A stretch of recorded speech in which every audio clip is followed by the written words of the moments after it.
coming up on the November 15th edition of Carolina Week. I'm Elizabeth Storch. A multi-million-dollar project will help Carolina move forward as a university dedicated to global education. These Carolina students might not have the golden ticket, but find out why they feel lucky just having tickets at all. And we'll let you know how the football team measured up against Wake Forest with bowl hopes on the line. Plus your Carolina Week 4-day forecast. All that and more. Carolina Week starts now.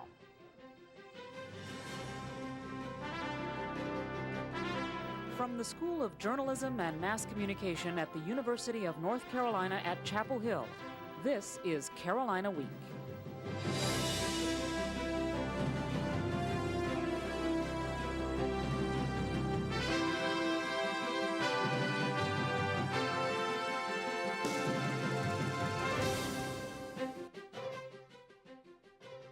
Good evening and thanks for joining us for the Monday edition of Carolina Week. I'm Courtney Robinson. And I'm Joe Mott. Our top story tonight. The university is taking a big step toward becoming a major international center in the Southeast. Elizabeth Storch joins us now in the newsroom with the details. Elizabeth? Courtney, Joe, top university and state education officials marked the beginning of the $31 million project late Friday. They hope the new Global Education Center will attract scholars and students from around the globe. They called it a groundbreaking without shovels. Chancellor James Measer, Molly Broad, and other top officials chose the Carolina Inn to formally unveil a project they hope will shine an international spotlight on UNC. Having a viable, significant international presence is, in fact, in my view, one of the single most important defining characteristics of a great university. Here's how that defining characteristic is expected to look. The 80,000 square foot Global Education Center will host visiting faculty, classroom space, and a video conferencing center. The center will be built here on the corner of Macaulay and Pittsboro Streets. You can see site preparations have already begun. This is where the university will also consolidate all of its existing international, global, and study abroad offices that are now scattered around campus. I think right now we have no one physical site that captures this, and I think this building will be virtually unprecedented in American higher education. Actual construction will begin this month and should be complete sometime in 2006. Courtney? Elizabeth, what kinds of opportunities might the center offer students? Well, there are a couple of things. The center will be the focal point of a university-wide effort to encourage international experiences for all students. The center will also have an outdoor courtyard, a rooftop terrace, and an international cafe. Officials hope this will help make the center a gathering place for students, much like the Pit and the Student Union. Courtney? Elizabeth, thanks so much. Elizabeth Storch reporting from the newsroom. Here are some highlights of the International Week events coming up on campus. On Tuesday, there's an International Resource Fair in the Great Hall. Wednesday is International Outreach Day. Kindergartners and high schoolers will come to campus for a variety of international performances. And on Thursday, exchange students and former study abroad students will give their presentations about their international experiences. One campus group is taking a hard look at international issues. The UNC Model United Nations held a mock conference Saturday afternoon. The conference gave students a chance to debate human rights issues in a UN setting. Each participant represented a different country, and it took the country's stance on the issues at hand. The group debated resolutions to the death penalty and the Sudan crisis. The UNC System Board of Governors is hoping for a legislative approval of a proposed $5 billion budget increase in the next 2 years. And that could mean good news for UNC faculty. UNC faculty would benefit from the $315 million allocated to increasing faculty salaries. The increase would raise salaries by more than 7% each year, a significant pay increase. The university tried to tackle this issue this year by raising salaries an extra $1,000. Although many think salaries are still too low to be competitive with peer institutions, the proposal does offer some relief. I'm hopeful because I think there's a real sense of commitment here and a collegiality and a sense of collaborative relation to the university and to faculty across disciplines that I think if we really work on building that, mentoring new people and all, we have something very precious and I don't think we're going to lose it. Wegner says the proposal is a step in the right direction, but with other constraints on the state budget, she doubts the legislature will approve the full increase. The university's management company has a new chief executive officer. Jonathan King will oversee the investment of the university's $1.1 billion endowment. King will start in his new position on January 1st. He's coming to UNC Chapel Hill from Dartmouth. Now, King might not be the only one landing a new job. According to recent studies, students in UNC's business school might find it easier to land high-paying jobs than students with other majors. For most students, studying hard for their degrees will get them a decent-paying job after graduation. But with a bachelor's degree in business, getting a high-paying job is easier. According to an article in CNN Money magazine, employers are seeking graduates with degrees in business, engineering, or computer sciences. Here at Carolina, the average starting base salary for business grads is about $40,000, as compared to an average base salary of about $33,000 for other majors. About 92% of business majors are employed full-time or in a graduate program after getting their 4-year degrees. Opinion polls are things everyone is familiar with, but data from these polls often gets lost or even erased. Now UNC Chapel Hill is part of a joint effort to make sure that doesn't happen. With funding from the Library of Congress, the Odum Institute for Research and Social Science is developing a national digital archive program. The program will be used to preserve opinion polls, voting records, and surveys that have been gathered throughout the years.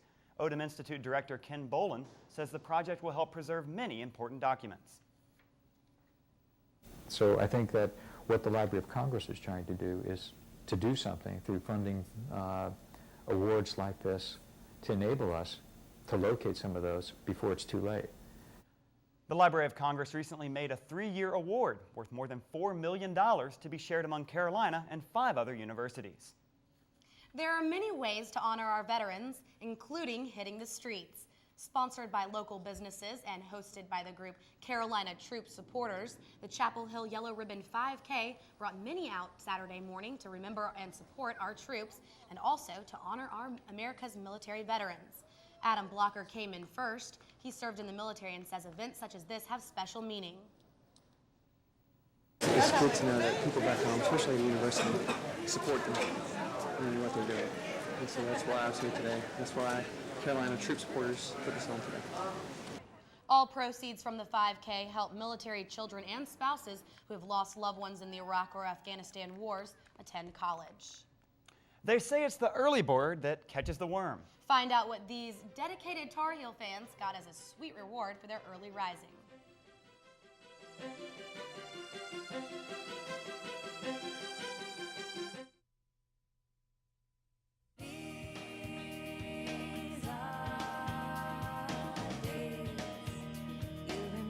There's a vacation village near Orlando that's unlike any other.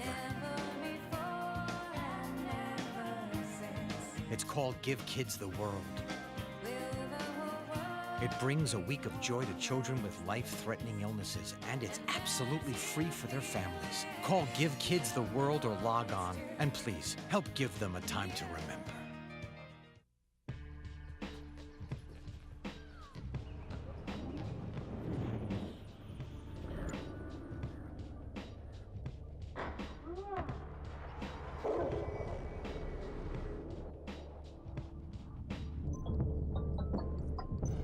Once you see the world through math and science, you'll never see anything the same way again. Go to girlsgotech.org. You'll see.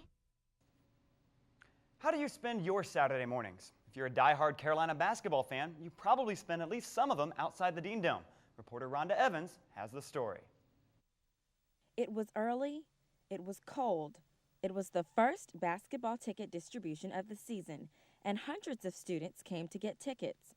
Coach Roy Williams brought donuts, which put smiles on the faces of many students. I feel like $1,000,000. This is amazing. I like getting served donuts by the coach of the basketball team.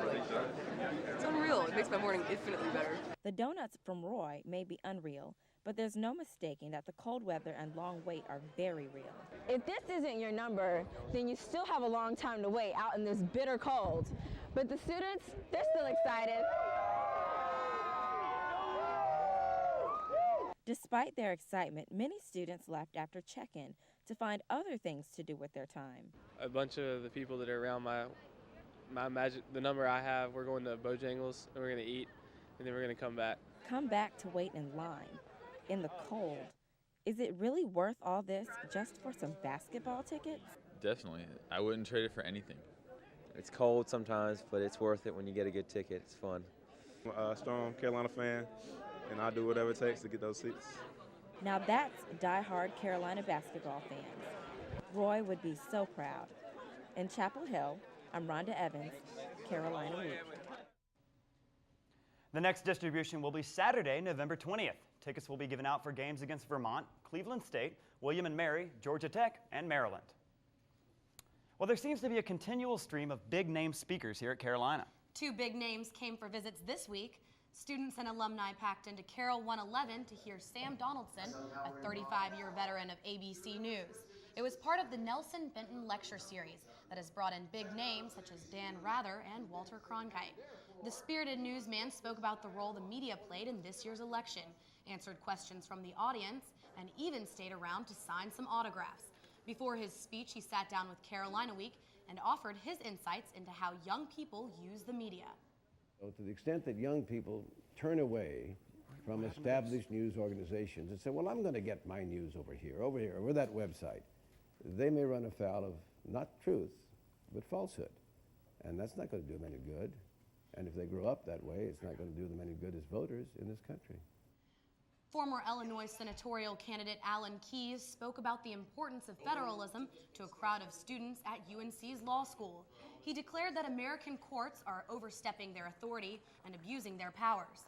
Keyes encouraged the audience to help stop activist judges, saying all Americans have a moral obligation to understand the Constitution and impose its proper limits and constraints. Well, weathercaster Aaron Moore joins us now. Aaron, I was out at basketball distribution on Saturday, and it was absolutely freezing. It's freezing. It was freezing. We started off on the cool side on Monday, but the temperatures warmed up when the sun came out, and by mid-afternoon, students were soaking up rays in the quad, and over by the senior class tent, some costume creatures came out to play. I'll let you know if the sunshine's going to stick around or if there's foul weather in the future when we return.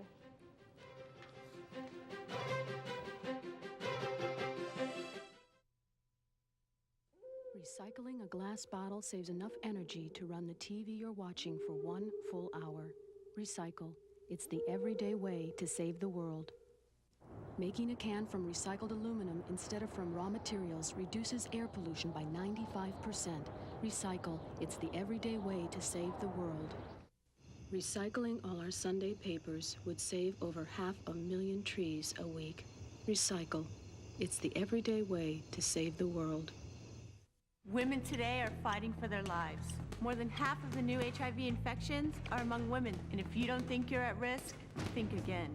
I'm Rebecca Armstrong, and I am one of more than 1 million Americans living with HIV today. I got infected because I didn't think I was at risk, but I'm alive today because I got tested and I got treatment. Do yourself a favor.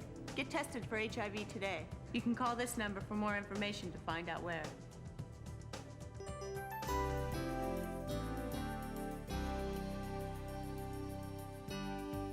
Hi, and welcome back to Carolina Week. I'm weathercaster Aaron Moore here with a check of your weather headlines. If you enjoyed the weather Saturday through Monday, you will be pleased with the weather we'll be seeing this week.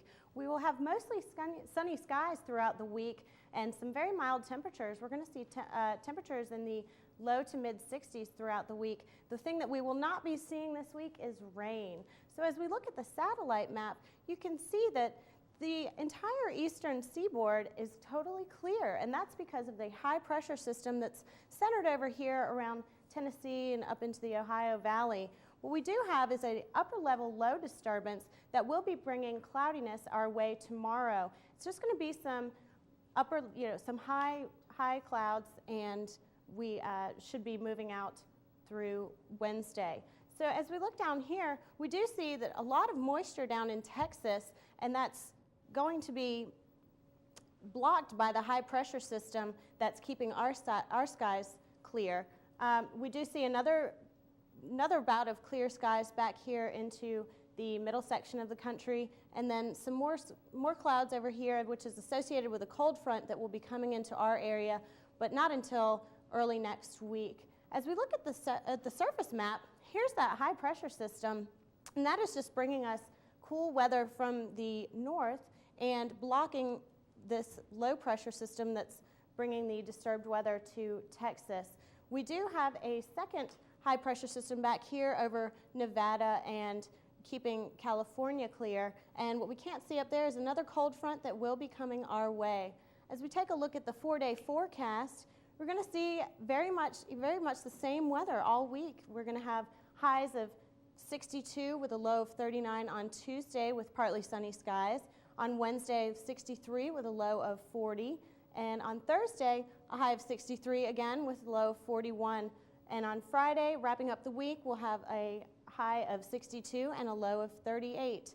As we look at our November month to dates, we have seen an average high of 62 degrees with our maximum high of 86, and that was on November 1st, and an average low of 39 degrees with our minimum low of 28 degrees, which was on Monday morning. Our precipitation, we've seen just over 2 inches of rain, and we're a little bit above average for this month, which has been par for the course this year. Yeah, so. Coming up with this week, highs in the lower 60s. That just doesn't seem like late November weather. I know, it's actually quite average for this time of year, but we just haven't been seeing that. So. Still feels cold to me. It does. Well, thank you, Erin. Luke Notestein joins us now with sports. Luke, I didn't get to make it to the Wake Forest-Carolina game, but I was very excited with the results. What do you think what do you think the football team's chances are of going to a bowl? Well, football team beats Duke. This upcoming weekend could possibly go to Las Vegas, Charlotte. There's some possible good opportunities for a bowl chance. So things are looking pretty good. Sounds great. We do. We have to beat Duke. Well, and speaking of beating Duke, there have been a lot of wins this weekend. That leads us to our trivia question, which is, which Tar Heel team has racked up the most wins since 1996? Is it A, women's soccer, B, football, C, volleyball, or D, field hockey? We'll have that for you later on, but first, if you were within a mile of a television set at all this weekend, you shouldn't have missed this. In journalism, you're always looking for the perfect end to your story, a way to leave the viewer saying, well, that's something I didn't know. But for the Tar Heel football team this year, finding a perfect ending hasn't been much of a problem at all. Darian Durant sees Jesse Holley streaking for the end zone. He lofts it up, and the Tar Heels win again late in the fourth quarter. Well, hold on a minute. Let's rewind and show you how Holley's heroics were set up. The Tar Heel D stayed true to form early, bend but don't break, but Wake Forest defense played some smash-mouth football of its own. Goober! Right, Darian Durant? In the second half, offenses came out firing. Paging Mr. Mitchell, you have a call on line 4, as in number 4, Darian Durant. Carolina scored 14 unanswered points, and Wake fans didn't give up. The Deacons used a touchdown off a big-time interception to swing the momentum and score 14 unanswered of their own. That only set up another opportunity for the Heels to come up huge. And with Gerald Sensabaugh's game-clinching interception, only one game stands between the Heels and a bowl berth. And to get to this point now with one game left to play and be in position to do something special, it makes it that much better. With only 1 week to go this year, the football team has released its conference games-only schedule for the 2005 season. Carolina will play Boston College, Duke, Maryland, and Virginia at home, along with non-conference teams Wisconsin and Utah. 7 of next year's opponents are ranked in this week's AP poll. The final 2005 schedule with dates won't be completed and released until mid-January. On a down note, senior leader Jock Lewis has played his last regular season game as a Tar Heel. Lewis broke a bone in his right foot during the game at Wake Forest and will not be able to play in the Duke game. However, there is a possibility he'll return for a bowl game, but he will miss the fight for the victory bell. Well, the UNC men's soccer players entered the first round of the ACC tournament with a lot on their minds. NC State knocked them out of the tournament last year, and the Heels haven't won a conference postseason game since 2001. The Heels set the tempo of the game early, taking 6 shots on the Wolfpack goal in the first half. State responded with a few shots of its own, some of them at UNC players, but Ford Williams with a great save there. Then Blake Beach falls out of bounds and then sets up Andrew Ray, and goal, goal, goal, goal, goal. The Pack get a chance to tie, but Ford Williams, watch this, great calf muscle. He gets up, skies for the save. Jamie Watson seals the deal with the deflection here into the goal. Carolina shuts out State 2-0. Then on Saturday, the Heels took on the Maryland Terrapins in the semifinals of the ACC Championships. Carolina looked tough early in the game, holding leads of 1-0 and 2-1, with goals coming from senior Andrew Ray and sophomore Corey Ash. But the 5th-ranked Terps scored 3 unanswered second-half goals to defeat the Heels 4-2.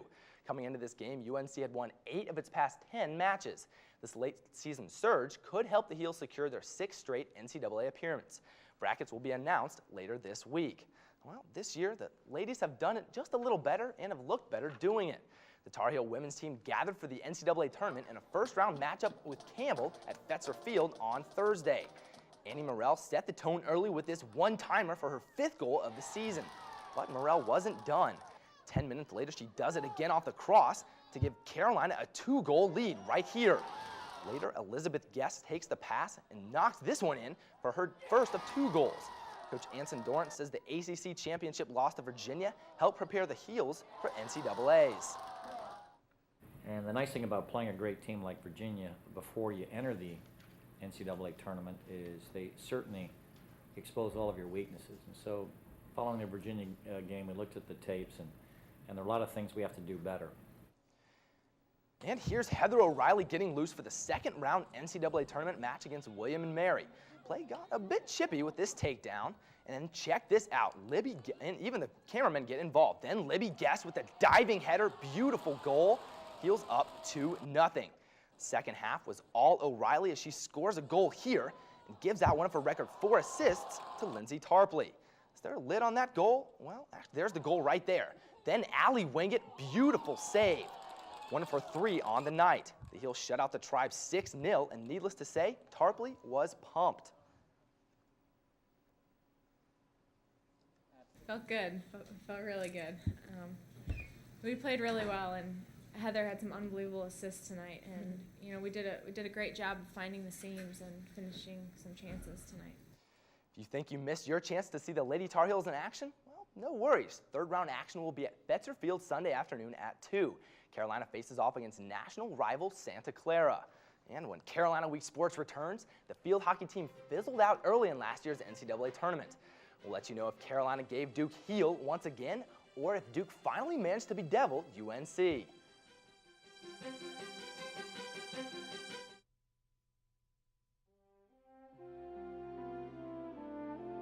Throughout my career as a coach, I've lived by the simple axiom that behind every individual success story is a team.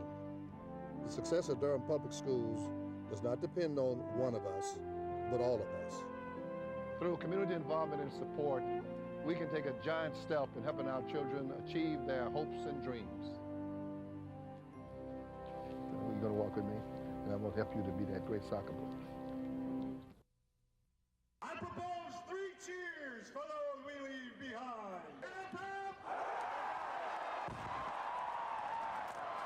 Congratulations. It's in paper now. Good job. Congratulations. Proud of you. All right. Anson Elliott. Who's going to salute him? Guys, who gets to salute him first?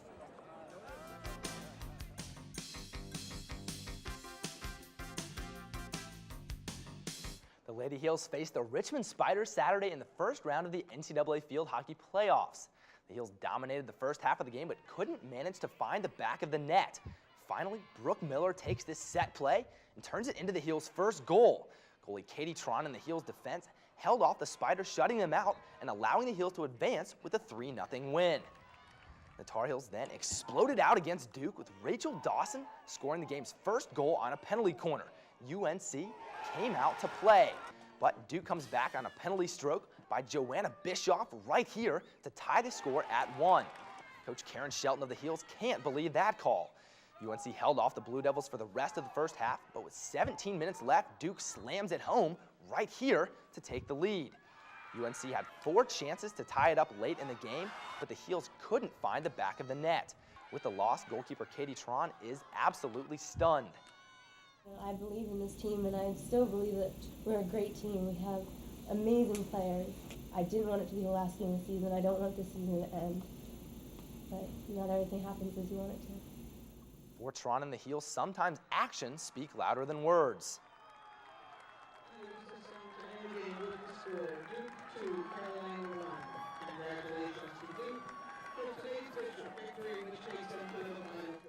Entering the last homestand of the season, the volleyball team hoped to solidify its position before the ACC tournament. On Friday night, the Heels took on the Miami Hurricanes. Somebody say there was also a basketball game? Well, Miami's defense stood tall in the first game, recording 14 blocks in all and holding the Heels to just 17 points. Thanks to some great digs by junior Taylor Rayfield, huge blocks by Camila Ionaitu, and even a few Miami miscues, UNC was able to take the second game 30-18. But even with 20 kills and 19 digs from senior Molly Piles, the Heels couldn't overcome Miami's height and fell to the visiting Hurricanes in 4 games. Then on Saturday, the Heels looked to bounce back against Florida State and send their seniors out on a high note. But the only thing high was the level of play by the Seminoles. The Noles seemed to be everywhere as the Heels couldn't get anything started. Maybe this Tar Heel can help the Heels out. And on senior day, junior Danny Nienhuis tried to give them a boost, but it wasn't enough as the Noles take the match 3-1. Head coach Joe Segula says the loss couldn't have come at a worse time. Well, I love the seniors. I love this whole team, and I'm really disappointed that we could not find a way to have a great match for them. It's always a lot of pressure on the seniors, I think. Every time you have this match, they always want to do so well. The Lady Tar Heels have a couple of days to rest until they have to bring their A game to Charlottesville for the ACC tournament on Friday to play against Florida State again. Well, so just how good is the Tar Heels without Rashad McCants and Raymond Felton? Just ask the Mount Olive Trojans. McCants cheers from the sidelines with an injured shoulder as the Heels get off to a sloppy start. Sean May then gets old school with a little hook shot right here. He has 15 points in the game. Freshman Marvin Williams put on a clinic, led the Heels with 18. Tight defense by the Heels creates turnovers as Mount Olive gets pickled 100-69. Junior Raymond Felton sat out the second half of the game. He'll miss the season opener against Santa Clara because he played in the Capital Park Summer Basketball League. The league wasn't properly certified by the NCAA this summer, although it was in years past. Coach Roy Williams and the men's team are upset, but know they must fill the void in Felton's absence. We're very disappointed for our team and for Raymond. Playing without Raymond is going to be tough, but we're going to have to step up to the plate and accept the challenge. No one feels worse than what he does, and we just got to pick up the slack for him. And it's just as if he went down with a sprained ankle and couldn't play, that's how we got to treat it. We have to, not look at what happened and what's the reason for him not playing, but we're going to miss him. He's our general. Tough break for the Heels with Raymond Felton out. That, as you said, the floor general. But we'll see what happens. Do you guys have an answer for the trivia question? I don't actually think I have an answer this week. Courtney? I'm going to go with the women's soccer players just because I love watching them play. Well, they are fun to watch play, but the answer is actually D, field hockey. When the Lady Tar Heels ended their season against Duke on Sunday, their record was 21-2. Pretty impressive record there. Also, another note, Monday night, Roy Williams live from Spice Street. It's going to be on the radio on Oldies 100.7, also on the Tar Heel Sports Network. Yeah, I'm definitely going to check that out. Luke, thank you. Thank you very much, Luke. Well, you've heard of the Men in Black, but Will Smith, you better watch out. These ladies in black with their powerful voices are out of this world. We'll have that story when we return.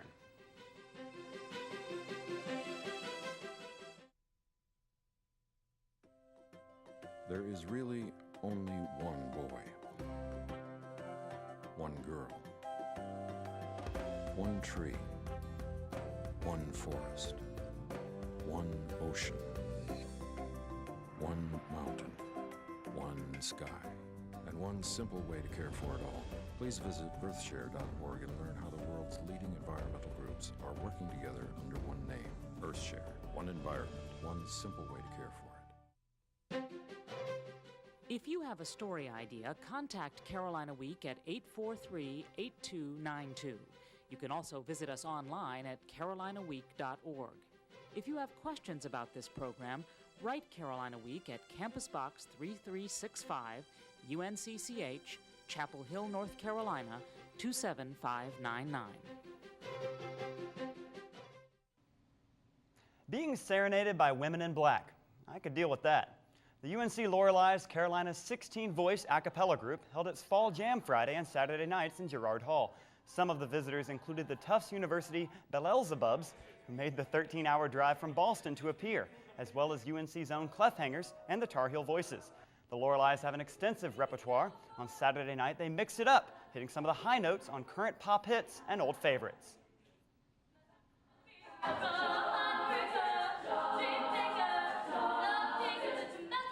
Freshman Lib Curley is in her first year with the group and enjoys singing to sold-out crowds. We hang out with each other all the time, and it's not really like an extracurricular as much as is like a friendship with everyone else, and it's a lot of fun. Well, that does it for this edition of Carolina Week. Thank you for watching, and good night.